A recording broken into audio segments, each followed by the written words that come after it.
Cassandra, hi cousin. How are you, baby? I miss you, cuz. And I don't know if you can see where I'm at, cuz I just passed Horman's Hill. So I'm on Highland Boulevard and I'm on my way to the gym. But I wanted to just go live because there was a story that I wanted to share with you guys, right? And the story goes like this. I actually did a video for this before, but it just got caught in the mix. But I was in the gym and working out. The gym is packed. There's a lot of, younger kids, I think, that were training for sports from high school.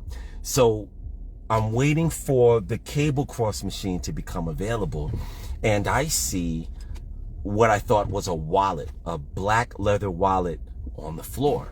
So I'm looking around, nobody is moving towards this wallet, and still sitting there. So I said, okay. This wallet has been here since the last person was finishing up their two sets. I've done 4 sets and the wallet is still there. So I take the wallet and I open it up. See a few hundred dollar bills in there, an ID, and it looked like a school identification. So I'm done. That was my last exercise of the day. So I go to the locker room and I change my clothes and all of this stuff.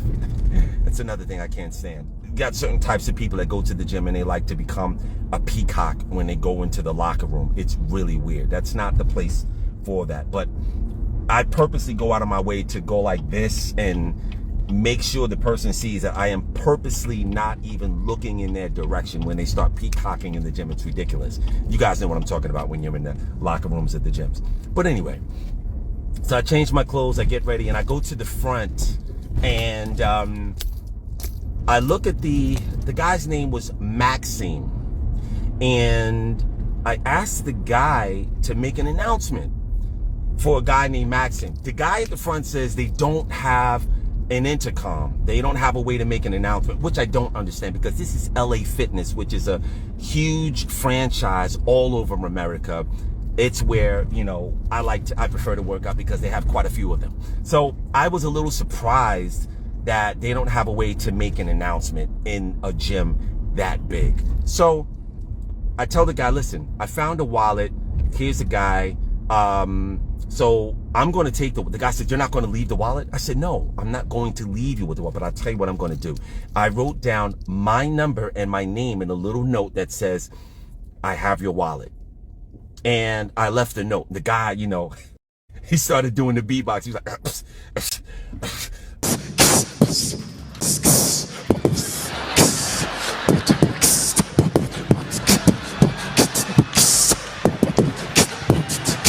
what the fuck are you, Dougie Fresh? He couldn't understand why I was not going to leave him the wallet, but I understood, and that's what's important. So I take the wallet with me, I get in my truck, and I start making my way to go get my dinner for the night.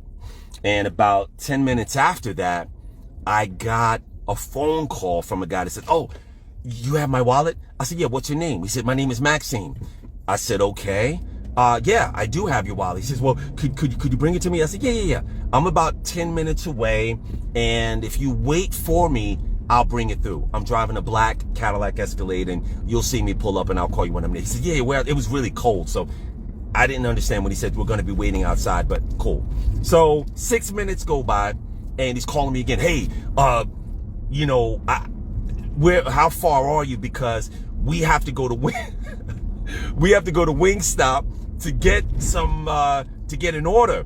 I said, my man, I have your wallet. The last thing you should be concerned about is Wingstop, and you may have to forego that for the night if you want your wallet. I'm doing you a favor by bringing you back your wallet. Young kid, right? So I said, okay, cool.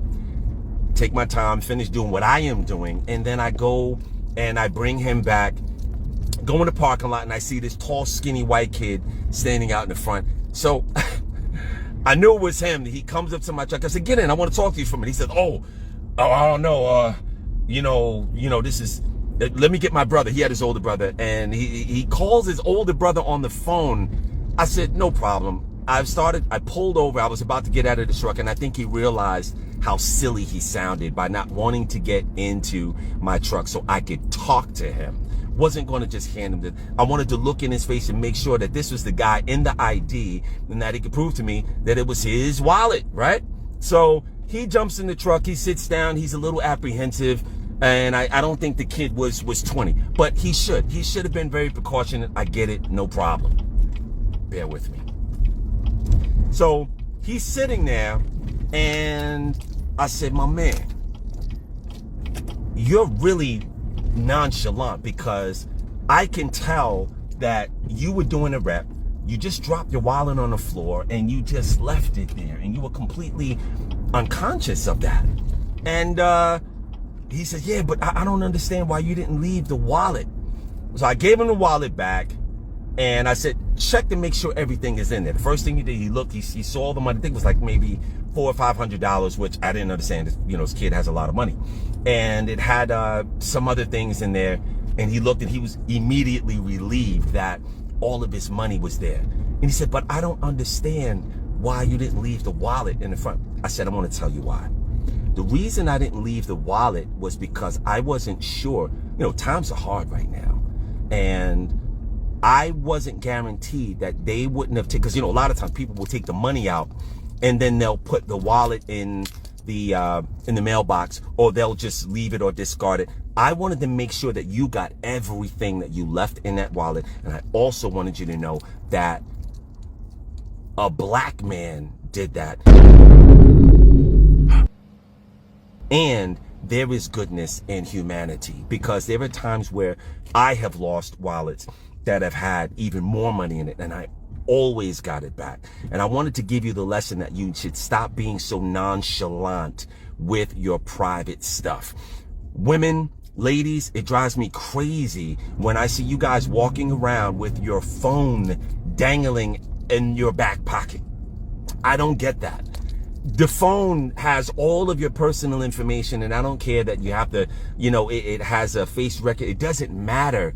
You're so carefree and nonchalant and capricious with something that you use to interface with the world. Why don't you have a case, not permanently, but, you know, you can, it's secure, right? So he understood, and he said, wow, that makes a lot of sense. And I think he was on the verge of crying for a minute. And I said, listen, man, that's all I wanted you to get from this. I wanted to look in your face and give you this lesson, because I would have given this lesson to my grandson or my children or anybody. And I hope that if you ever find somebody else's wallet or whatever, you'll do the right thing and pay it for it. And again, stop being so nonchalant with your stuff. Gave him a little soul clap, and he went about his business. He was, yo, man, you the GOAT, man. I could tell. You know, he looked at this ring. He said, yo, man, I could tell, man. That's it. I said, listen, even if I didn't have this truck or this ring or anything, and I was broke and I needed the money and I needed to pay my rent or my mortgage, and you would have gotten every single dollar back in your wallet, because that's who I am. So it's not about what I have now, although what I have now is an extension of what I would do for other people and all of that. So it's not that at all. You know what I mean? It's about doing what's right and doing the right thing for the right reasons and making it a permanent part of who you are, because it's just how it should be. And I wanted him to also understand that discourse. Now, that was a few months ago. This kid may have forgotten all about it, but my point is, we all have an opportunity to plant certain seeds within the construct of our ecosystem, our environment. And whenever you have an opportunity to do that, why not? It doesn't hurt anybody, right?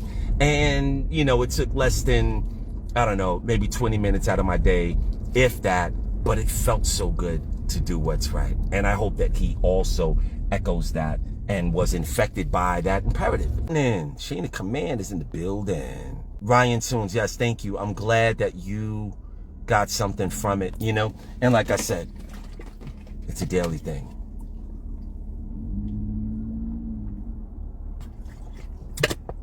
Gotta stay hydrated, you know what I mean? This right here, it's a beautiful thing.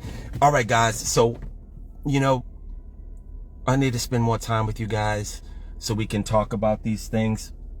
I normally don't like to present with a hoodie on, but it's what I'm wearing before I go to the gym. You know, I like to dress, you know, I like to have my button down shirts. So hopefully next time you see me, I will have that. Bright Moments, John, Sally. Hi, Mitzi. How are you doing? All right, guys. So I'll talk to you soon. And thanks for hanging out with me for a minute. Peace and blessings. Pause. And then right over here.